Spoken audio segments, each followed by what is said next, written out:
Kia ora, good evening. Invercargill police are appealing to the public for information in relation to an incident in the city on May 17th. A 28-year-old Invercargill man, Ricky James Pearce, who's been charged with kidnapping and an indecent act in relation to the incident, has been remanded in custody to reappear in court on June 20th. It's alleged he drove past a 22-year-old woman on foot on Victoria Avenue around 9 p.m. on May 17th and asked her to provide directions to a nearby address. The woman got in the car and Pearce is alleged to have committed an indecent assault. Police are concerned similar offending may have taken place but has gone unreported and are keen to hear from anyone who may have witnessed a male acting suspiciously around the Queen's Park area, possibly in a blue four-door car in recent months. Anyone with information is asked to contact the Invercargill Police on 211 0400 or Crime Stoppers on 0800 555 111. A landslide on Whenua Codfish Island has claimed the life of an adult female kakapo named Maggie. Kakapo Recovery Rangers found her body last week buried deep in mud and tree debris that cut a path down the side of a hill. Kakapo Recovery Manager Deirdre Vercoe-Scott says the date of her death, May 20th, coincided with a period of heavy rainfall on the island, which may have triggered the landslide. Maggie was the second female ever found on Stewart Island in 1980 and was thought to be 2 years old at the time. Despite 4 nesting attempts, she never produced viable eggs. Maggie's death was the third during the past 2 months, bringing the total kakapo population down to 127. Emergency Management Southland is employing a new tool from its armoury in the campaign to raise public awareness to the southern tsunami risk. Emergency Management Southland have released a 16-minute video outlining various tsunami aspects and scenarios you may not have been aware of, such as type and location, all important information you and your family need to be aware of should a tsunami hit the southern coastline. The vulnerability varies around the coast, so some areas are closer to a big earthquake source that can provide a really big tsunami to the local coastline, or an area of steep offshore shelf where a landslide might locally produce a big tsunami.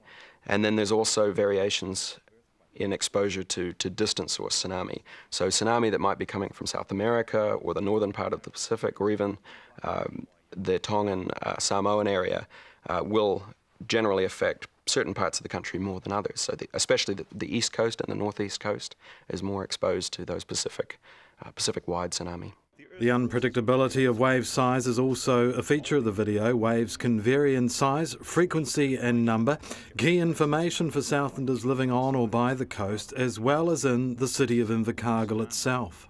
If the positive wave arrives first, the bulge of water arrives first, it will rise rapidly and keep coming and coming for tens of minutes potentially.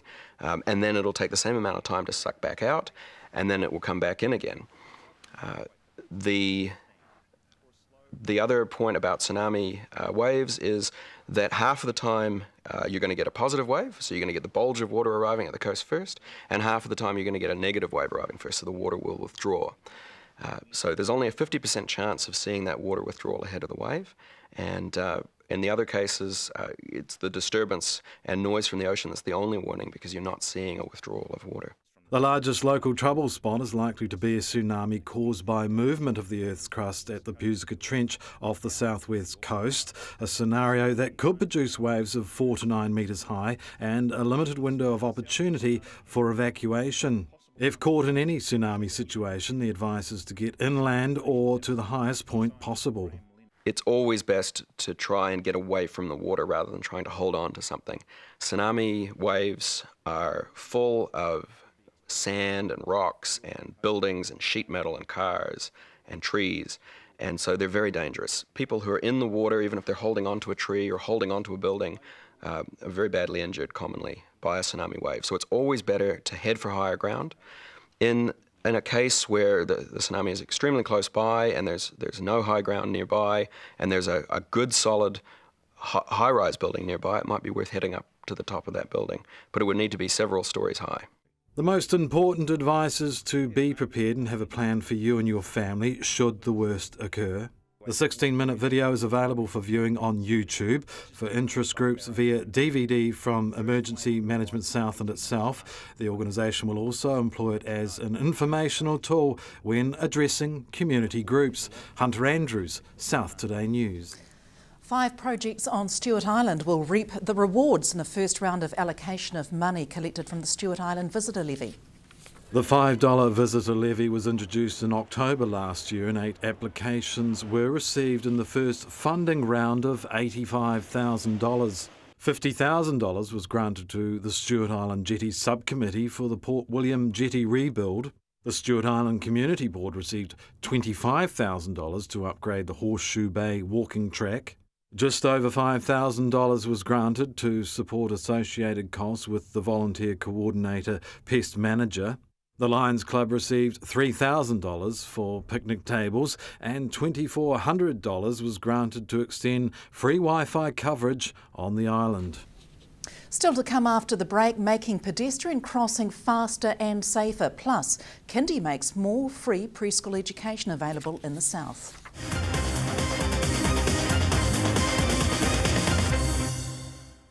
Welcome back. A world first that will improve pedestrian crossing design is also set to benefit motorists with shorter wait times and improved noise pollution.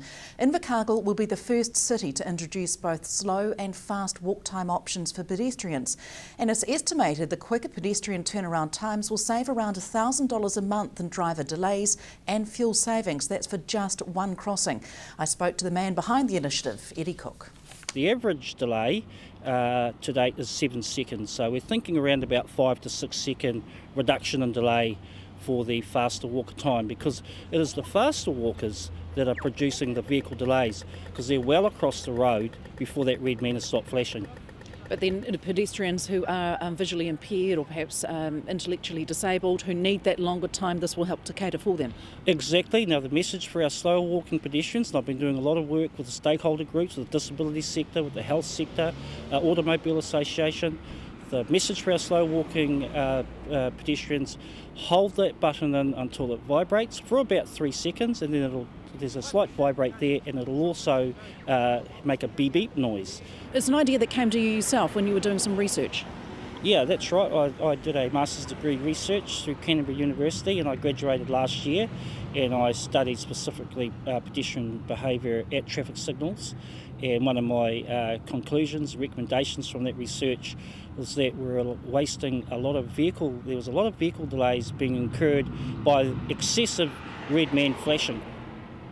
And so this concept, is it likely that it might be used in other parts of the world or other parts of the country? Yeah, well, I just heard on the radio there before driving down here that the Auckland Chamber of Commerce think it's great what Auckland are doing up there with their roads, but now they're very concerned about congestion up there. You know, they want Auckland to address their congestion woes, and this type of system could certainly benefit the larger cities within New Zealand. The system is being implemented here at the Levin Street crossing between the warehouse and farmers. What kind of cost is involved in doing that? $1,000. It's about $470 for the actual microchip processor unit, and it's about another $500 to get it installed. There's also a programmable chip that we have to purchase as well, so it's about $1,000 cost, and the annual benefit we're looking for this particular crossing is about $12,000 annual benefit in vehicle delay and fuel savings. As part of this implementation, you are doing a survey. What's involved in that? It's a survey predominantly for slower walking pedestrians, but all pedestrians are welcome to participate, and we're looking to gain an insight into pedestrian behaviour at traffic signals and to validate some of the assumptions made in the rationalisation process with the system. There's been various assumptions made around behaviour at traffic signals, so I'm just wanting to validate that. The survey can be accessed through Invercargill City Council's website, and there's a direct link to the pedestrian survey for traffic signals. So it's only 20 questions, won't take people long? No, we timed it's about 5 minutes. Last year, New Zealanders lost over $4.8 million to internet scams, a figure that's increasing year on year and one Consumer Affairs hopes to reduce by raising awareness. Increasingly sophisticated online scams can fool even the most tech-savvy, according to Minister Craig Foss, who says at any given time thousands of online fraudsters are looking for victims. He says vigilance, like not giving out personal information or sending money to anyone known solely online, is key. A cross-agency fraud working group continues to provide coordinated responses to new and evolving scams and also runs a joint Facebook page with real-time scam alerts. Children enrolled or attending Southern kindergartens can get their current 20 hours of free service increased under a new initiative being launched this week. Spurred on by competition in the early childhood sector and a need to boost roll numbers, not-for-profit Kindergarten South are giving an extra 10 free hours per week to the region's 3 to 5-year-olds. We have our kindergartens in every community, and we're wanting to give back to our kindergartens who are supporting us, and to allow parents who perhaps work part-time, their hours work perfectly within school hours. So that's what we're wanting to offer our families, so that they can afford free early childhood education. Traditionally it has been 20 hours, so the extra 10 hours, how is that going to be funded? That also is from the government subsidy. There's two different rates. There's the 20 free rate, which is a higher rate, but we also get paid an amount for the 10 hours, and we normally charge fees on top of that, so we're really just wiping our fees. Our fees are minimal if people are giving us the 20 hours, so we feel that we can afford to offer it free. Is it a South Island or Southland initiative? It's not. I wouldn't say it's a Southland initiative. It's probably a kindergarten initiative, and some associations in the North Island are doing it. Christchurch trialled it after the earthquakes, and I think they're still doing it with some of their kindergartens. So it's not new for kindergarten, but it's new for Southland. Kindergartens they're iconic in New Zealand, and we've been here for nearly 95 years in Southland, and so our roles have been dropping and people have been choosing to go to other centres. This is a way of us trying to fill our roles and to encourage people to support their local kindergartens. It does fit very well for parents that are working part-time, but for those that are working full-time, it's still perhaps not quite catering for that particular need? No, kindergartens don't. Not from we have one kindergarten, the cottage kindergarten, that does 8 till 5, where children can stay all day, but traditionally kindergartens have been within school hours. Our teachers are employed on a similar contract to primary and secondary teachers, so it's about hours of work as well. What's the criteria to access the extra funding? Any special criteria required?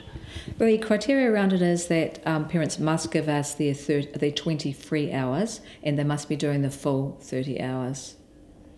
So if they do 26 hours, then they just get the discounted fee on top of their 20 hours free.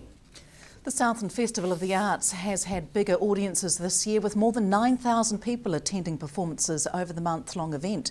Music, theatre, dance and literary events made up the 76 performances that took place at 8 venues across the region. Accessible free events was a focus of this year's festival, which included the community concert Many Voices One Heart concert at the Stadium Southland, and multi-instrumentalist Adam Page, who performed to over 1,000 people at 5 shows and workshops. Venture Southland's Creative Projects Manager Angela Newell says anecdotal feedback from patrons suggests the quality, range, pricing and timing of events were all excellent. And that's it from us tonight. Stay with us for sport up next after the weather. From the news team, good night.